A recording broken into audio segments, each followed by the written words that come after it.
आप देख रहे हैं लाइव इंडिया हर पल। नमस्कार, लाइव इंडिया में आपका स्वागत है। मैं अनिल सम्राट। देखिए,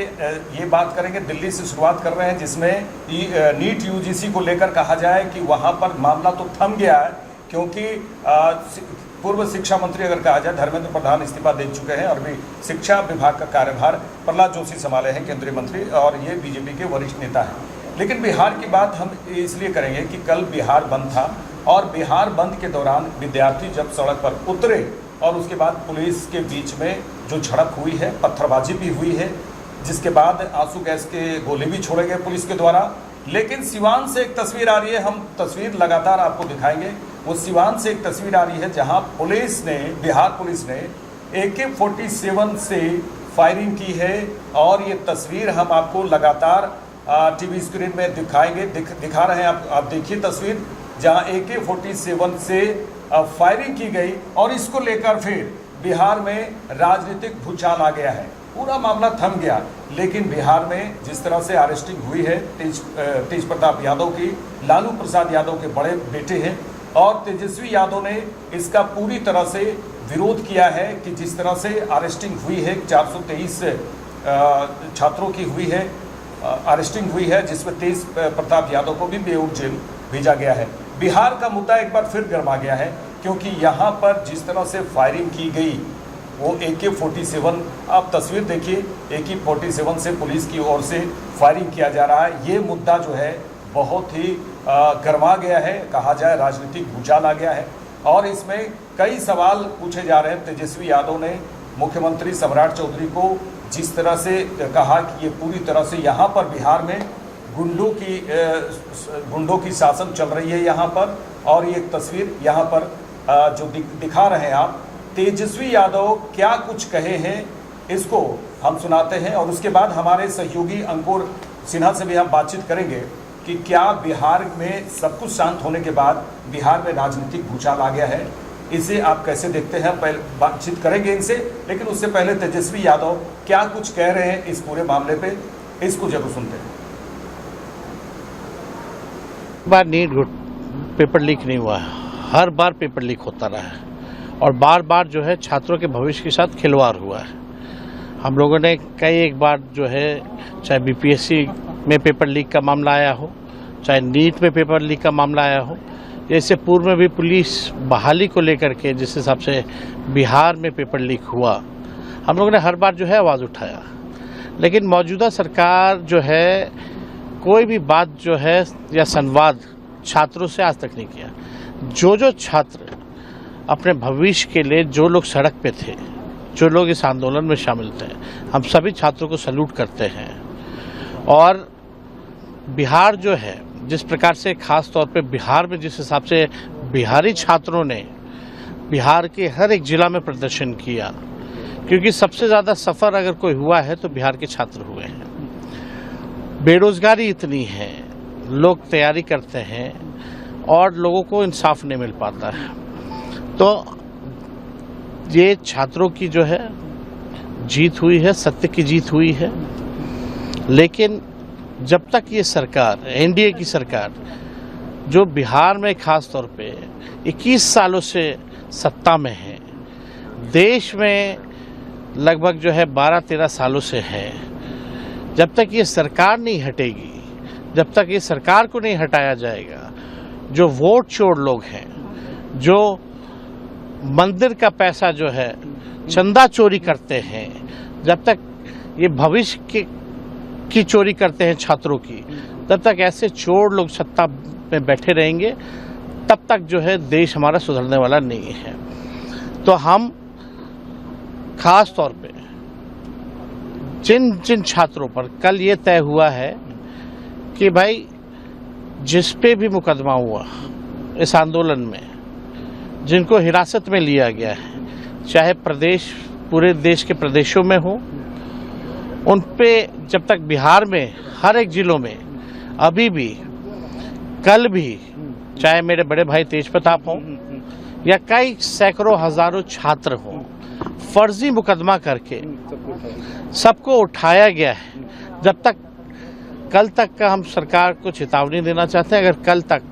इन सभी छात्रों को जो भी आंदोलनकारी हैं, जब तक मुकदमा वापस ना लिया जाए, जब तक इनको जब तक रिहा ना किया जाए, अगर नहीं करते हैं अगर कल तक, तो हम लोग बड़ा आंदोलन करेंगे। इसमें हमारे विधायकों को भी उठाया गया, जो महेशी के हमारे जो विधायक हैं उनको भी उठाया गया, देर रात उनको छोड़ा गया, चाहे माले के विधायक सौरभ हो, उनको भी जो है उठाया गया। और गलत मुकदमा, फर्जी मुकदमा जो है इन लोगों पे किया गया। कई लोगों पे अटेम्प्ट टू हत्या का भी मुकदमा जो है लगाया गया है, उसमें तेज प्रताप जी का भी नाम जो है वो लोग सरकार के लोगों ने FIR में दिया है। जो घटना सिवान में हुई, जब मुख्यमंत्री जो सम्राट चौधरी, ना तो इनके नाम पे वोट मिला है ना इनके काम पे वोट मिला है, ये तो सिलेक्टेड CM हैं, और जिस हिसाब से इन पे कई आपराधिक मुकदमे चल रहे हैं, सड़क छाप जैसा कोई होता है उस हिसाब से ये बर्ताव कर रहे हैं। पुलिस को भी इन्होंने जो है गुंडा बनाने का काम किया है। कल जो घटना सिवान में हुई, AK-47 पुलिस चलाती है, 3 लोग जो हैं उसमें घायल होते हैं, और पूरे प्रदेश में कई जिलों में आंदोलन हुआ, कितने आंदोलनकारियों पर लाठी चली, कई लोग जो है इलाज करा रहे हैं, कई लोगों पे मुकदमा है, कई लोगों को जेल में बंद किया गया है। तो जब इस तरह का मुख्यमंत्री, जिस पे खुद 7 आपराधिक मुकदमे हो, जो फेक इनकाउंटर कराता हो, जात विशेष देकर के इनकाउंटर कराता हो, और यही नहीं जो अपने अधिकार के लिए जो छात्र लड़ रहे हैं उस पर मुकदमा और गलत धाराएं लगाई गई हो, तो हम सरकार को चेतावनी देना चाहते हैं कि कल तक इन सभी को रिहा किया जाए, मुकदमा वापस लिया जाए। और अगर AK-47 चलाया गया हो छात्रों पर, अभी हम जा रहे हैं, उन लोगों से मुलाकात भी करने जा रहे हैं, अगर छात्र घायल हैं, छात्रों पर लाठी चली है, AK-47 चला है, तब तो सम्राट चौधरी पे भी मुकदमा होना चाहिए हत्या का, हत्या करने की कोशिश का, अटेम्प्ट टू मर्डर का। तब तो सम्राट चौधरी और इनके जो अधिकारी हैं उन पर भी मुकदमा होना चाहिए। छात्रों की गलती क्या है? पेपर लीक छात्रों ने किया है कि सरकार ने किया बैठकर के, या सरकार के अधिकारियों ने और दलालों ने किया है? उनको तो सजा नहीं मिल रही, लेकिन छात्रों पर लाठी और गलत मुकदमे और गोलियां बरसाई जा रही है। तो हम तो चाहेंगे, अगर ईमानदार, पुलिस को भी सलाह है कि ऐसे मुख्यमंत्री की सलाह और निर्देशों का पालन ना करे, ईमानदारी से अपना ड्यूटी करे, वरना समय बदलते देर नहीं लगता। जिन छात्रों ने पेपर लीक को लेकर के आंदोलन किया है, उन सभी लोगों का हम जिंदाबाद करते हैं कि अपने अधिकार के लिए उन लोगों ने लड़ाई लड़ी है, अपने बेहतर भविष्य के लिए लड़ाई लड़ी है। और इसमें ऑपोजिशन के जितने भी दलों ने समर्थन किया है, लगभग ऑपोजिशन के हर एक। पुलिसिया फायरिंग को लेकर तेजस्वी यादव ने भी सीधे प्रशासन को दोषी ठहराया है, मुख्यमंत्री को दोषी ठहराया है, क्योंकि छात्र के आंदोलन में, हालांकि एक बात तो है कि छात्र के आंदोलन में जिस तरह से पथराव हो रहे थे उसी को देखते हुए पुलिसिया फायरिंग हुई, लेकिन यहाँ पर सबसे बड़ी बात यह है कि AK-47 का इस्तेमाल किया गया छात्रों को भगाने के लिए। हमारे साथ हमारे संवाददाता अंकुर सिन्हा है। अंकुर, किस तरह से आपको लगता है, जिस तरह से जो हंगामा हुआ बिहार बंद के दौरान, सड़क पर उतरे छात्र, उसके बाद फिर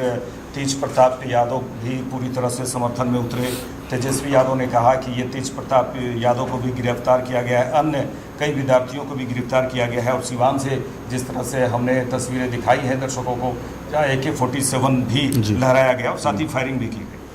अब बिल्कुल अनिल, देखिए पूरे देश भर में जिस तरीके से हमने देखा कि किस तरीके से पूरे देश भर में, खासकर दिल्ली के जंतर मंतर में एक जेनजी का प्रोटेस्ट दिखा, और आखिरकार धर्मेंद्र प्रधान को जो है इस्तीफा देना पड़ा, और पूरा देश जो है अब एक बदलाव की स्थिति में है। इन सबके बीच बिहार, देखिए बिहार की राजनीति, बिहार का प्रोटेस्ट कहें, बिहार का जिस तरीके से धरना प्रदर्शन होता है बिल्कुल अलग होता है, और यही वजह है कि छात्रों का हुजूम पूरे बिहार में और खासकर सिवान में देखने को मिला। और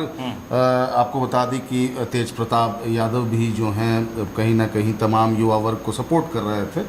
और इन सब के बीच उनकी गिरफ्तारी होना एक अपने आप में बहुत बड़ा बात है बिहार के लिए। लेकिन उसके साथ ही जिस तरीके से फायरिंग की अगर आप बात कर रहे हैं तो AK-47 से पुलिस द्वारा फायरिंग करना भी एक सवाल खड़े करता है, क्योंकि जिस तरीके से देखिए जो कह सके कि जो इस तरह की चीज़ें जब होती हैं, जिस तरीके से अगर बात करें प्रोटेस्ट होता है तो पहले वार्निंग दिया जाता है, वार्निंग देने के बाद उसके बाद कह सके तो आंसू गैस के गोले छोड़े जाते हैं, फिर हवाई फायरिंग की जाती है, फिर से एक बार अलर्ट किया जाता है। तो तमाम कहीं ना कहीं फायरिंग करने से पहले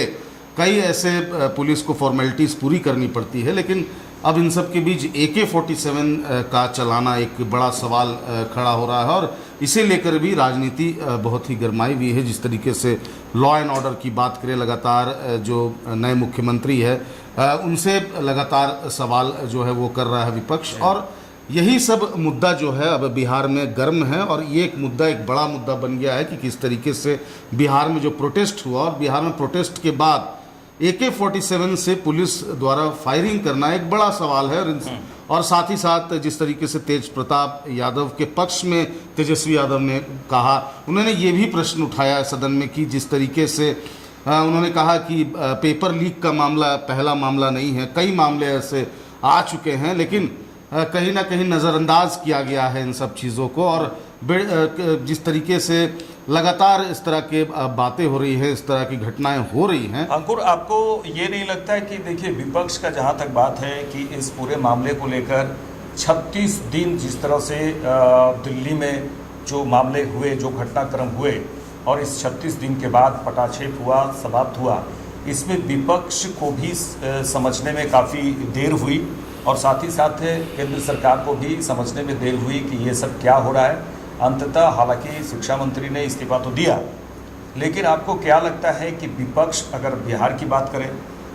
हालांकि राहुल गांधी भी देर से ही आए, सपा के जो है प्रमुख वो भी अखिलेश यादव भी देर से आए, तमाम विपक्ष की पार्टियां देर से समझी कि ये मुद्दा बन सकता है। बिहार में बिहार बंद के दौरान तेज प्रताप सीधे सड़क पर उतर आए, अपने समर्थकों के साथ छात्रों के हित की बात कर रहे हैं। तेजस्वी यादव भी छात्रों के हित की बात करते हुए नजर आए। क्या लगता है कि इस समय जो है राजनीतिक पार्टियां इस मुद्दे को जो कैच कर ली हैं, उसके बाद इस तरह के बयान आ रहे हैं? देखिए अनिल, आप एक चीज़ हम अपने दर्शकों को भी बता रहे हैं और आपको भी बता रहे हैं कि धर्मेंद्र प्रधान के इस्तीफे से 2 दिन पहले लगातार 2 दिन नरेंद्र मोदी ने अपना वीडियो जो है वो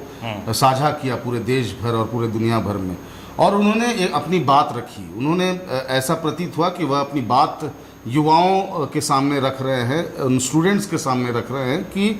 उन्होंने साफ कहा कि दोषियों पर कार्रवाई हो रही है और केंद्र सरकार उनके साथ है। तो इस्तीफा देने से पहले एक वीडियो, 2 वीडियो लगातार back to back Narendra Modi ने, प्रधानमंत्री नरेंद्र मोदी ने जारी किए थे। उसके बाद आपने देखा होगा कि 2 दिन वीडियो आने के बाद अगले दिन धर्मेंद्र प्रधान ने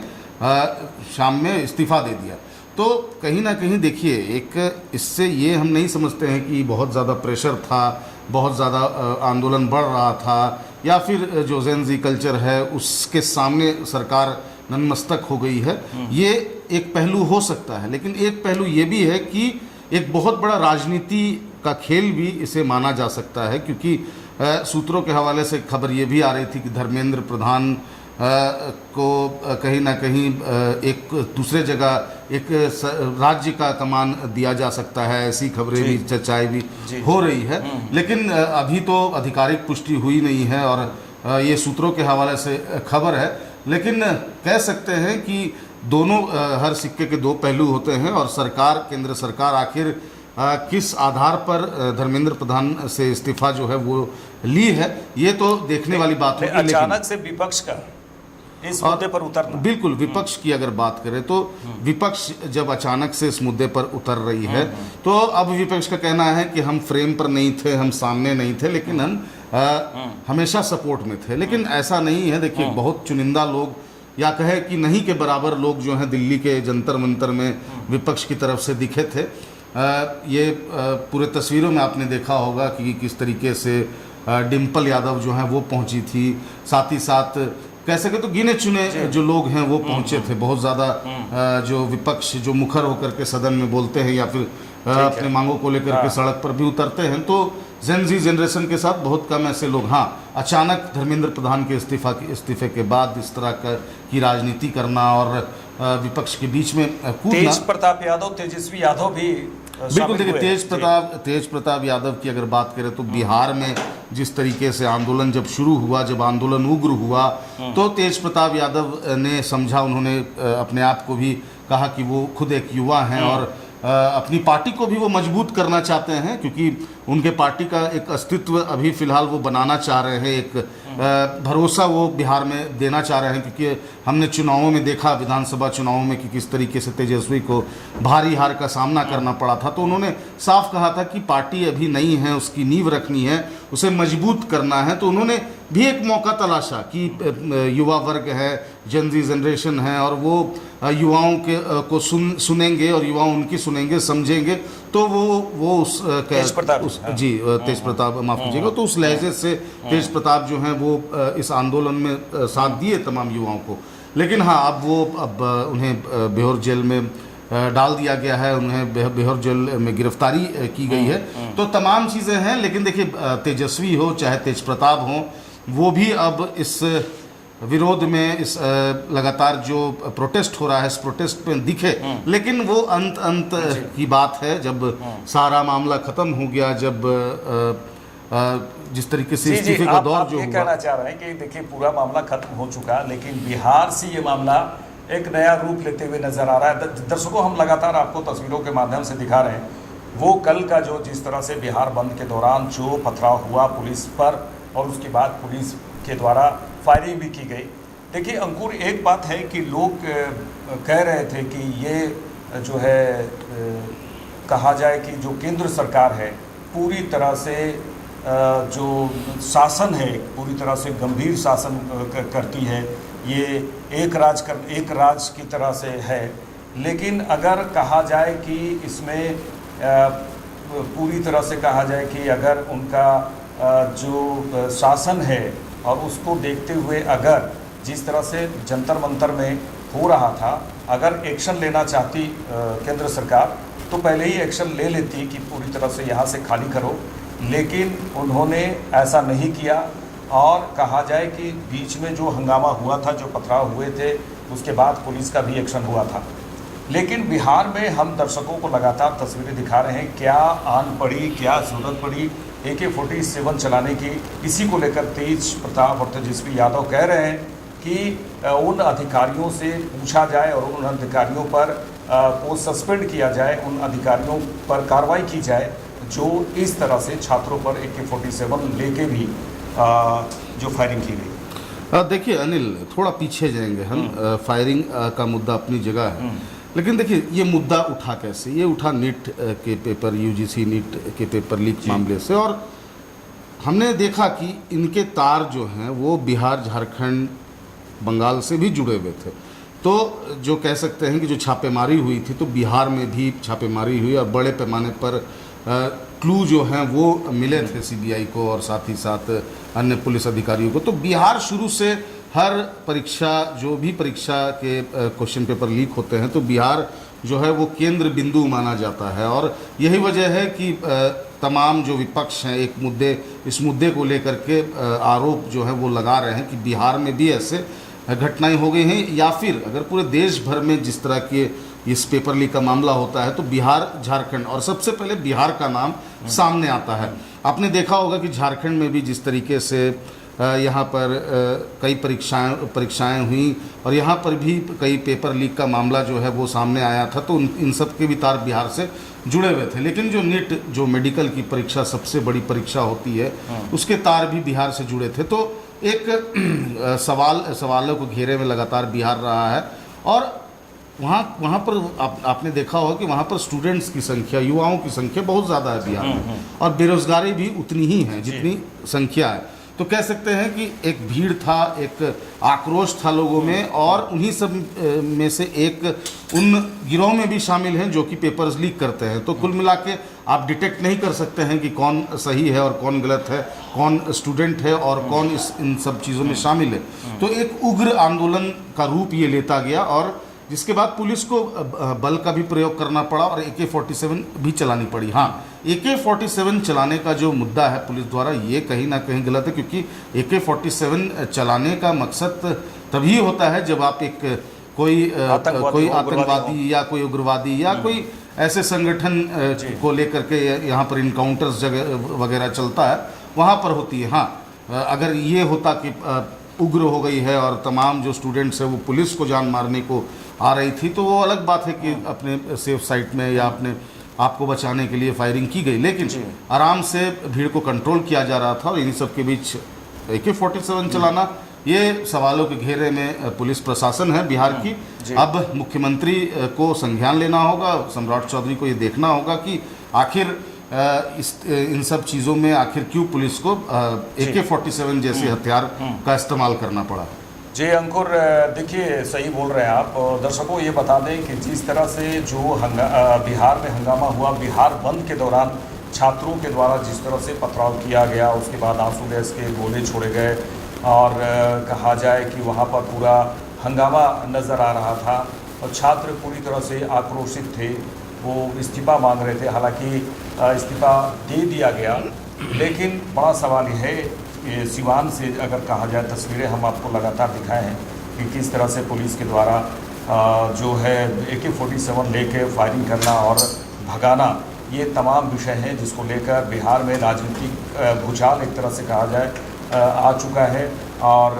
तेज प्रताप यादव, लालू प्रसाद यादव के बड़े बेटे को बेऊर जेल में रखा गया है, गिरफ्तार किया गया है और कई विद्यार्थियों को भी गिरफ्तार किया गया है, जहां सब कुछ दर्शकों शांत हो चुका था। लेकिन बिहार बंद के दौरान एक बार फिर बड़े सवाल उठ रहे हैं, जिसमें विपक्ष पूरी तरह से सवाल उठाया जा रहा है विपक्ष की ओर से कि क्या ये गुंडा शासन चल रहा है। सीधे सीधे अगर सरकार को घेरने की पूरी तरह से विपक्ष की तैयारी है और इसको लेकर एक बार फिर विपक्ष जो है पूरी तरह से कमर कस चुका है इस पूरे मामले को लेकर, बिहार के मामले को लेकर कि क्यों फायरिंग की गई, स्टूडेंट्स पर फायरिंग की गई। और ये भी बता दें कि राहुल गांधी जो है, लोकसभा प्रतिपक्ष नेता राहुल गांधी ने सीधे सीधे केंद्रीय गृह मंत्री से या केंद्रीय गृह विभाग से सीधे सीधे ये भी पूछा गया है, चिट्ठी के द्वारा, पत्र के द्वारा उन्होंने पूछा है कि किसके द्वारा वहाँ पर जंतर मंतर में फायरिंग की गई। तो ये तमाम मामले जो है जुड़ते हुए नज़र आ रहे हैं। एक बार फिर कि दिल्ली से लेकर बिहार तक पूरी तरह से विपक्ष एकजुट नज़र आ रहा है। अब देखने वाली बात यह हो गई कि आने वाले समय में विपक्ष का क्या अगला कदम होता है। देखते रहिए लाइव मीडिया। नमस्कार।